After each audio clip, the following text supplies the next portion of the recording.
there and welcome back, where today we're going to be talking about the new Dreamcatcher song that just came out called Vision. And I'm going to start this video off in the same way that I usually do. You've probably heard this when I talk about Dreamcatcher before, which is just in saying why we cover them, because obviously we mainly focus on Japanese music, but I really think that Dreamcatcher are something quite different from a lot of the other K-pop groups. Although they bring a lot of these styles that we're used to hearing from K-pop, there is something about the way they're sort of visually presented and the way the videos are done that might be more familiar to K-pop fans than Japanese fans. But the reason why they're so successful with a Japanese audience as well as the Korean audience is the fact that they do something which is, ever since baby metal, is really a staple of the Japanese music industry, which is mixing those sort of kind of hardcore metal sounds and those rock sounds with pop. But obviously they're the one group who can bring K-pop and mix it with metal rather than J-pop, and that just gives them a nice interesting edge. They've really approached that sound from a very different angle. They've kept that sort of Korean aspect, that identity, but fitting in really well with what's happening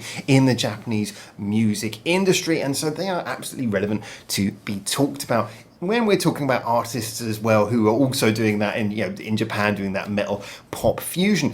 And again, with the song Vision, we're getting a song that's really interested in focusing on mixing those sounds together. So let's have a little talk about how it does that.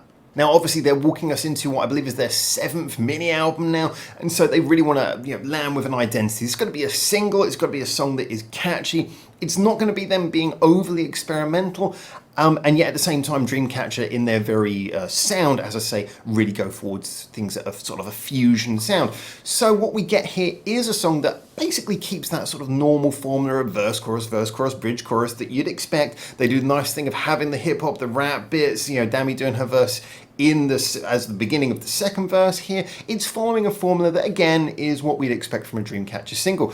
But as usual, they give each song a little bit of flavour, and the flavour this is going for, it's got a real, to me, it's got like a sort of an late 80s style sort of rock, metal arena rock sort of feel about it. The whole guitar sound, how it's riffing in that sort of mid-range, and it's giving a lot of room underneath for a big sort of hitting drum beat underneath. It really feels like it's got that sort of arena rock vibe to it, which I thought that was kind of fun.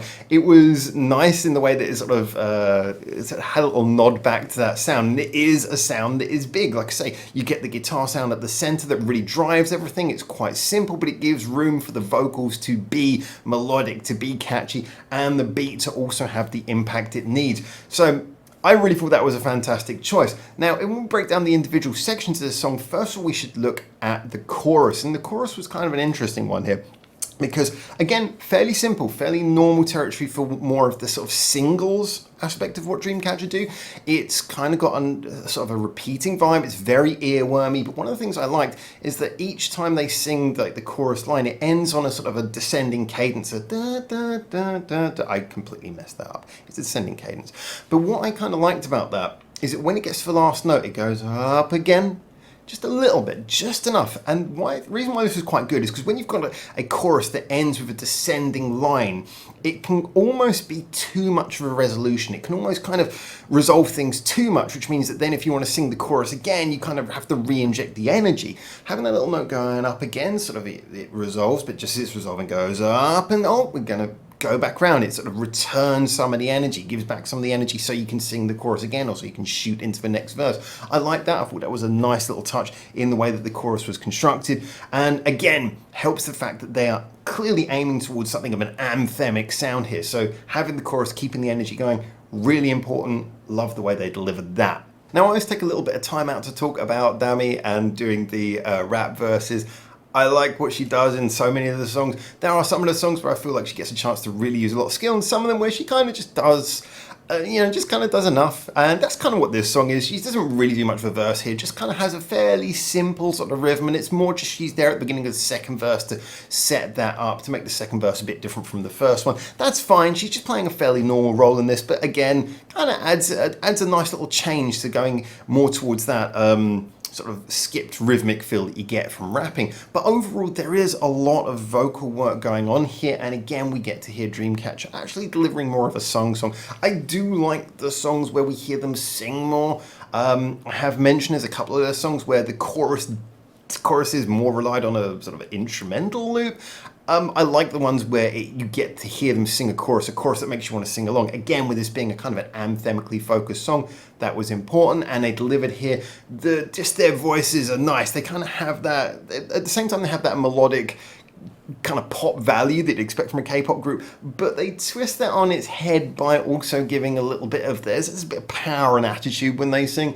So yeah, the vocal performances really strong, really enjoyed that. Now I'd be remiss if I didn't talk a little bit about, as I said, it kind of had that slightly like 80s arena rock feel to me, and I was talking about an Adele song just like a day or two ago, and I was saying there was a phrase in the bridge of that really reminded me of like the Top Gun theme tune. And again, this kind of had one of those sort of retro 80s movie feels when you get into the bridge, where there was just a guitar picking out a melody like really high pitch. I love my vocal representations of instruments. Again, absolutely perfect.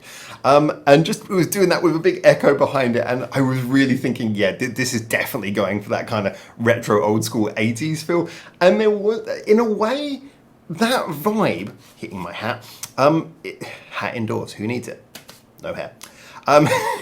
In a way, what I kind of liked about this is that there was a charm to the fact that it was both so effective, it used that style so effectively, but it did also sound a little bit retro. It kind of had just a vibe where you close your eyes and you imagine it, and it just sort of, it makes you think this is like something very 80s style, and to me, that's the thing I got. Obviously, there might be people who feel differently. There might be people who are, not little babies like I was in the 80s who might be able to say, Howard, that's not completely correct. But that's just the vibe it gives me. And there was something kind of charming about that. I liked that, that there was a charm to the whole sound of the song, which helped as well. It didn't just sound like another song coming off the assembly line. It felt like it had some character, which was really helped. Overall, in conclusion, what I kind of have to say, this song got really stuck in my head.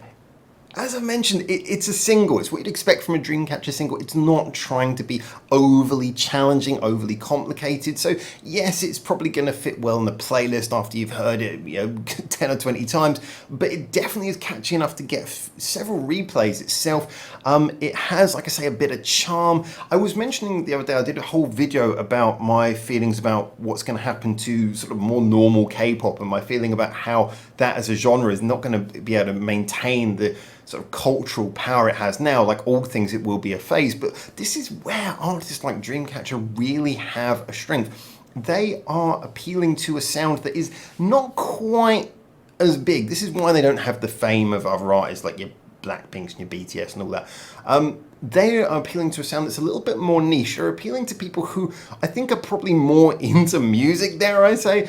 People who listen more to sort of instrumental music. I'm not always going to say that's the high water standard, but that is high watermark standard. But that's still, it appeals to people who are probably more mature music listeners, whilst also having all the fun vibes that come from pop. And as I say, they brought over some of those K-pop vibes as well in making it kind of effective and powerful in a catchy way. So for me, I get the feeling this is an artist who's going to maintain more longevity. I mean, so long as they stay together as a group, I get the feeling that they are going to be able to maintain their fans and go on for longer than a lot of the other groups who will probably be affected when the K-pop bubble does eventually burst for them. Being outside of that stereotype, taking a little bit of the DNA of K-pop and mixing it into something else is probably why Dreamcatcher have a lot more I think possibility to have a loyal fan base in the future. And with a song like this, we're looking at a song that, as I say, really beautifully melds that. It was really effective, really catchy, nice, just a good single. Yeah, I enjoyed it. It was what you want. It was a good bundle of fun, but wrapped up in a package that was kind of, not disposable. It had the quality that you want as well. So I really enjoyed it. As always, get in the comments to tell me what you think. And until I hopefully see you very soon in Japan for the next one of these. Actually, I'm in Korea right now. Appropriate for this review. But until next time, for now, ciao, ciao.